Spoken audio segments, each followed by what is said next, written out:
આ તો છઠ્ઠી ગાથા. છઠ્ઠી ગાથા આવે જ્યાં આત્મા લેખ છે ભાઈ, અપર છે, અપર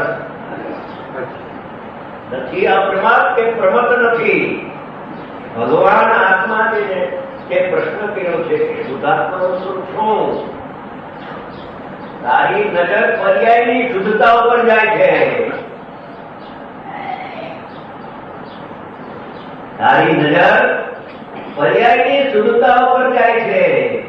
એક જ પર્યાયથી આત્મા ભિન્ન છે એવો તારો આત્મા શુદ્ધ છે. જો સંવર્ણ્ય મોક્ષથી પર્યાય શુદ્ધ છે, નવી થાય છે, એનાથી જો આત્મા સહિત હોય એમ માનવામાં આવે તો સંવર્ણ્ય અને મોક્ષ તો પુનપાપ આશ્રમના અભાવપૂર્વક થાય છે. તો જે શુદ્ધ પર્યાયથી સહિત હોય તો પૂર્વે અશુદ્ધ પર્યાયથી સહિત થયા વિના રહેતો નથી. માટે શુદ્ધ પર્યાયથી ભિન્ન છે, માટે અશુદ્ધ પર્યાયથી પણ આત્મા ભિન્ન છે. માટે આત્મા ત્રિકાળ શુદ્ધ છે. અનેક શુદ્ધતા પર્યાયની છે અને ત્રિકાળ શુદ્ધતા દ્રવ્યની છે. હું કહ્યું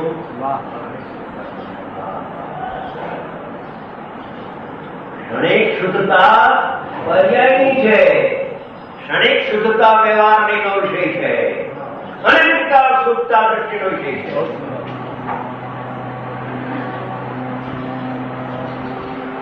ક્ષણિક શુદ્ધતા એ ધ્યાનની અવસ્થા છે અને ધ્યાન વિનસ્પર છે અને ધ્યાનનું જે ત્રિકાળ શુદ્ધ છે એ અવિનાશી છે.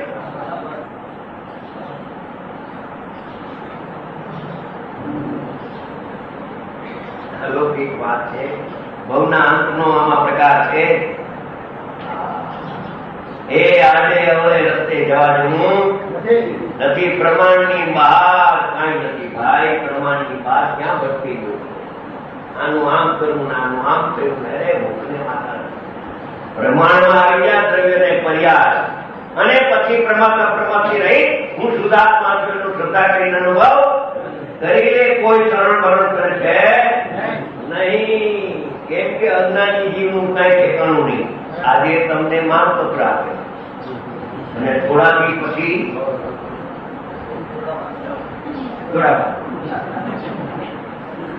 અમે તો હમણાં 5 વર્ષમાં અમે જાતે અનુભવી લીધું. અમારી વાત છે. અજ્ઞાનીનું કઈ ઠેકાણું માન આપે છે. કેવું માન આપે? અને પછી કઈ બાકી રાખે? આ અપમાન કરવામાં પણ વિવેક ચૂકી જાય છે. અપમાન તો કરે પણ અપમાન કરવામાં પણ વિવેક ચૂકે. આ અજ્ઞાનીનો કઈ ભરોસો? તને તારો કુટુંબ ધક્કો મારશે, સમાજ ધક્કો મારશે, મુમુક્ષુ મંડળ ધક્કો મારશે, પણ તારો ભગવાન આત્મા સુધી ધક્કો મારશે. સરળ લઈ લે બસ.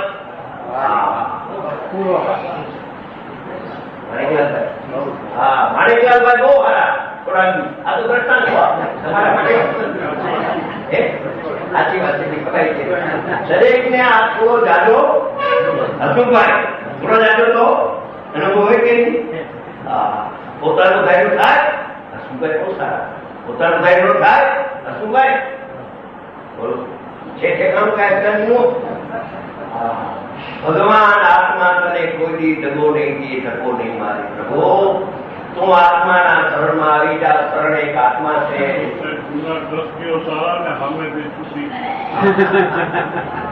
ભાઈ સારા કે એનું ઠેકાણું નથી ને ખરાબ કે એનું ઠેકાણું. એ તો જ્ઞાનના શ્રેયમાં જાય છે. જ્ઞાનનું ધ્યેય તો ભગવાન આત્મા છે એનું ધ્યાન કરી દે એકવાર. તો ફરીથી આવો પ્રસંગ. અપમાનનો શબ્દ તારા કાન ઉપર નહીં આવે. કેમ કે શરીર જ નહીં મળે. શરીર મળે તો માન અપમાન હોય ને. આ તો અશરીર થવાનું શાસ્ત્ર.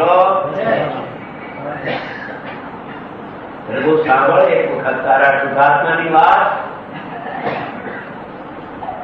શુદ્ધ પર્યાયથી આત્મા ભિન્ન છે.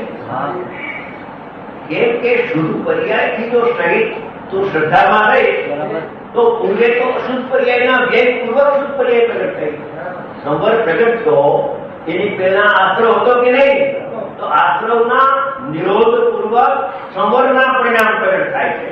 આશ્રમનો અભાવ અને સંવરનો ઉત્પાદન. તો જો સંવર સહિત આત્મા તું માનીશ તો પૂર્વે તો આશ્રમ હતો મિથ્યાત્વનો, તો એનાથી સહિત આત્મા થશે તો આત્મા શુદ્ધ તો નથી. માટે આત્મા શુદ્ધ પર્યાયથી પણ ભિન્ન, અશુદ્ધ પર્યાયથી પણ ભિન્ન છે એવો નાયક એક ભાવ છે. એ રીતે એને શુદ્ધ કહે છે. આ શુદ્ધની વ્યાખ્યા કરી. એને શુદ્ધ શા માટે કહે છે? શુદ્ધ શા માટે રહી ગયો આત્મા? વર્તમાન પર્યાયમાં મિથ્યાત્વ, તીવ્ર મિથ્યાત્વ છે, ત્યારે ભગવાન આત્મા શુદ્ધ છે. એની શુદ્ધતામાં બિલકુલ ઉણપ અધૂરા થઈ નથી. તીવ્ર કટાઈના પરિણામ વખતે પણ ભગવાન આત્મા કેટલા શુદ્ધ છે. અને વળી જે નાયકપણે જણાયો, જો બીજું પદ છે, જે જાણનારપણે જણાયો, તે રાગને જાણવાના કાળે પણ જાણનાર જણાય છે, રાગ નહીં.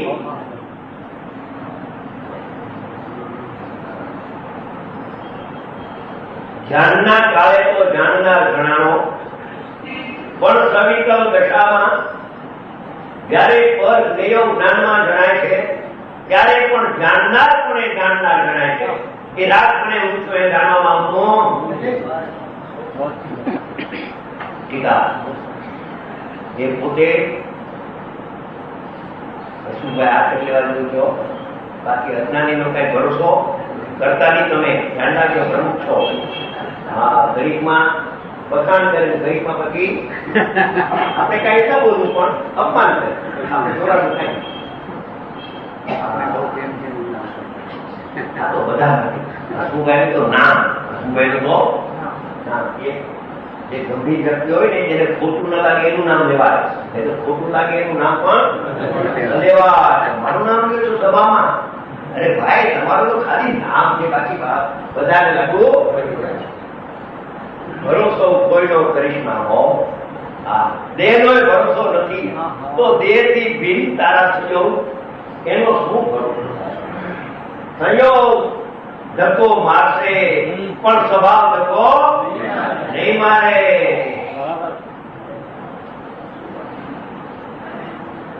જે પોતે પોતાથી સ્વયંસિદ્ધ વસ્તુ છે, પોતે અહીંયા છે, પોતે હો, પોતે પોતાથી સિદ્ધ હોવાથી સ્વયંસિદ્ધ વસ્તુ છે, કોઈથી ઉત્પન્ન થયો નહીં હોવાથી અનાદિ સત્તારૂપ છે, અને કદી વિનાશ પામતો નહીં હોવાથી અનંત છે. અનાદિ અનંતા નાયક વાક્ય છે એ અનાદિ અનંત છે. દેહનો વિયોગ થાય, નાશ થાય તો પણ આત્માનો નાશ ન થાય.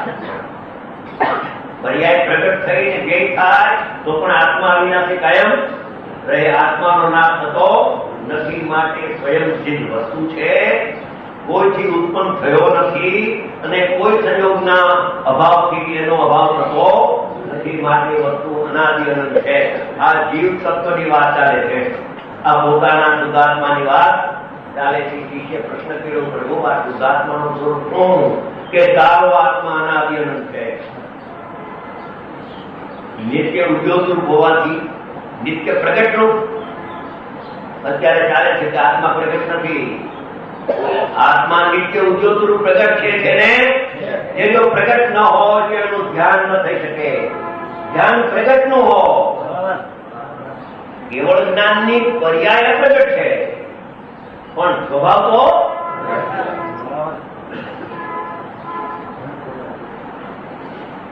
અત્યારે ચાલે છે. આત્મા અપ્રગટ, ખોટી વાત છે. પ્રગટ છે સામાન્ય પણ વિદ્યમાન અને વિશેષ પણ વિદ્યમાન. પ્રમાણ જ્ઞાનનો વિષય બે વિદ્યમાન છે તો એકને ગૌણ કરીને એકનો અવલંબન લઈ શકાય કે પ્રગટ છે. નિત્ય હંમેશા જે નિત્ય શબ્દ હંમેશા ઉદ્યોગ રૂપ એટલે પ્રગટ રૂપ હોવાથી નહીં. પ્રગટ થતો નથી આત્મા, પ્રગટ છે જેને હોવાથી શુદ્ધ છે ને, થવાથી લીધું છે. એક શબ્દ સસુભાઈ કિંમતી છે હો. આવું અધ્યયન કરો તો સારું. કોઈ શરણ નથી. નિત્ય પ્રગટ રૂપ હોવાથી છે તેને છે, ગુરુદેવનો છે તેને ત્રણેય છે, ક્ષણિક નથી. હા, નિત્ય હોવાથી અનિત્ય નથી. અનિત્ય છે તે નિરુદ્ધ નથી. શું કહ્યું? પ્રમાદ અપ્રમાદ દશાઓ અનિત્ય છે અને હું નિત્ય છું. અનિત્ય કે હું નહીં અને નિત્ય કે મોક્ષ કે હું નહીં. કેમ કે એક સમયની પર્યાય છે.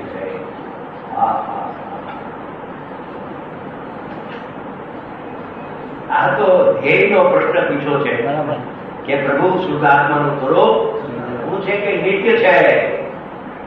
નિત્ય નથી આત્મા.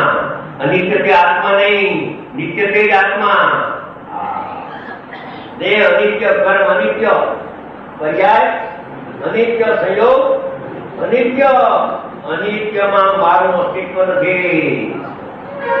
અનિત્યમાં હું નહીં અને મારામાં અનિત્ય નહીં. હું તો નિત્ય શીખાવ છું.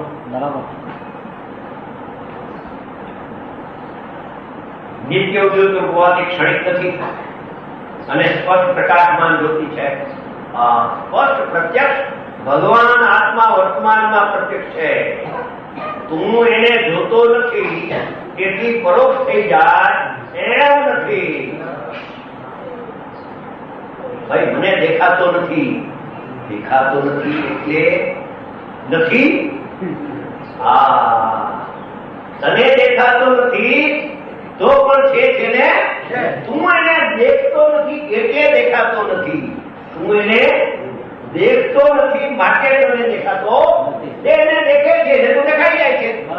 જે એને દેખે છે એને તો પ્રગટ દેખાય છે.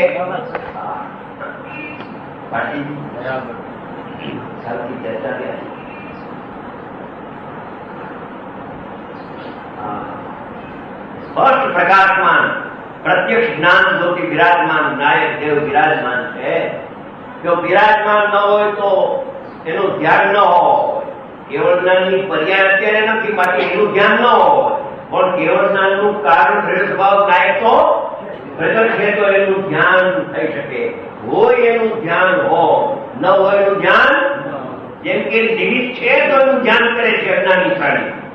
નિમિત્ત છે તો એનું ધ્યાન કરે છે તો આત્મ ધ્યાન રુદ્ર ધ્યાન પ્રગટ થાય છે.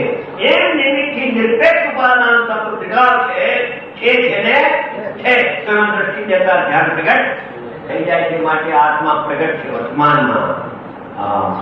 અને દેખાતો નથી એટલે નથી કોણ થી સ્પષ્ટ પ્રકારમાં એવો જ એક નાયક એક ભાવ છે. એવો જ એક નાયક એક ભાવ છે. પ્રમત અપ્રમત તો અનેક ભાવે છે અને ભગવાન આત્મા તો એકાકાર એક ભાવ છે. એક ભાવ છે આત્મા છે અને અનેક ભાવ છે અનાત્મા છે. અજીવ છે.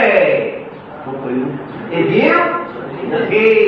એને વ્યવહાર કહો પણ નિત્ય જીવી નથી. એક ભાવ છે તે એક ભાવ છે ત્યાંથી કોઈ રહે.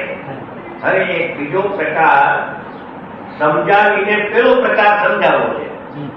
બીજા પ્રકારની વાત કરીને પણ એક નાયક એક ભાવ છે એ કેવો છે એ સમજાવવાનો ઈરાદો છે.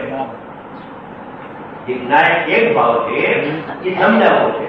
પણ એ સમજાવવા માટે હવે થોડી એક પર્યાયની વાત કરે છે. એ પર્યાય તારામાં નથી એમ કેવું છે. તે સંસારની અવસ્થામાં આ સામાન્ય અપેક્ષા તો નાયક ભાવ અવસ્થિત અનાદિનું છે. હવે એના વિશેષ પર્યાયમાં જે કઈ ભાવો થાય છે તે સંસારની અવસ્થામાં ઓલા દ્રવ્ય સ્વભાવની વાત કરી. હવે વર્તમાન એની પર્યાયના અવસ્થાના પરિણામમાં અનાદિ બંધ પર્યાયની અપેક્ષાથી એને કર્મનો સંબંધ થયો છે એ અવસ્થાને થયો છે. દ્રવ્યને કર્મનો સંબંધ થયો નથી પણ કર્મનો સંબંધ થયો છે. પણ વિશેષની સાથે સંબંધ છે. વિશેષની સાથે પર્યાયની સાથે કર્મનો સંબંધ છે ત્યારે જે સામાન્ય તત્વ છે એ તો અબદ્ધ રહેલું છે, એ કર્મથી બંધાયેલું નથી. અનાદિ બંધ પર્યાયની અપેક્ષાથી ક્ષીરની જેમ દૂધ અને પાણીની માફક એક ક્ષેત્રે દૂધ અને પાણી છે, પણ એક ક્ષેત્રે હોવા છતાં એક ક્ષેત્રે એટલે વ્યવહાર ક્ષેત્ર, લોટામાં દૂધ અને તપેલીમાં દૂધ ને પાણી, એ એક ક્ષેત્ર એટલે એ આકાશના એક ક્ષેત્રે એનું બેનું ભિન્ન ક્ષેત્ર તો ભિન્ન છે. દૂધ દૂધ રૂપે છે, પાણી પાણી રૂપે છે. પણ એક ક્ષેત્ર કેમ કહ્યું કે વર્તમાન જે આકાશ છે એમાં એક ક્ષેત્રે આત્મા પણ છે અને કર્મનો સંબંધ પણ એને થયો છે. ક્ષીરની જેમ ઉદ્ગલ કર્મ ઉદ્ગલો સાથે એક રૂપ હોવા છતાં, એટલે વ્યવહાર નહીં, જેને એક પિંડ છે એમ વ્યવહારથી કહેવામાં આવે છે, એક રૂપ થયો નથી. ચેતન જળ નથા. ચાંદી અને સોનું એક પિંડ કરવામાં આવે તો પણ ચાંદી ચાંદીના ભાવે છે, સોનું પોતાના ભાવમાં રહેલું છે. સોનું કઈ ચાંદી ન થાય, ચાંદી સોનું ન થાય. એની ભગવાન આત્મા એની વર્તમાન અવસ્થાથી જોવામાં આવે તો કર્મની સાથે એને અનાદિકાળનો બંધ એક પિંડનો સંબંધ છે. આમ હોવા છતાં દ્રવ્યના સ્વભાવની અપેક્ષાથી જોવામાં આવે તો, પર્યાયથી જોવામાં આવે તો આમ છે, પણ એ વખતે એના દ્રવ્ય સ્વભાવથી જોવામાં આવે તો કેમ છે?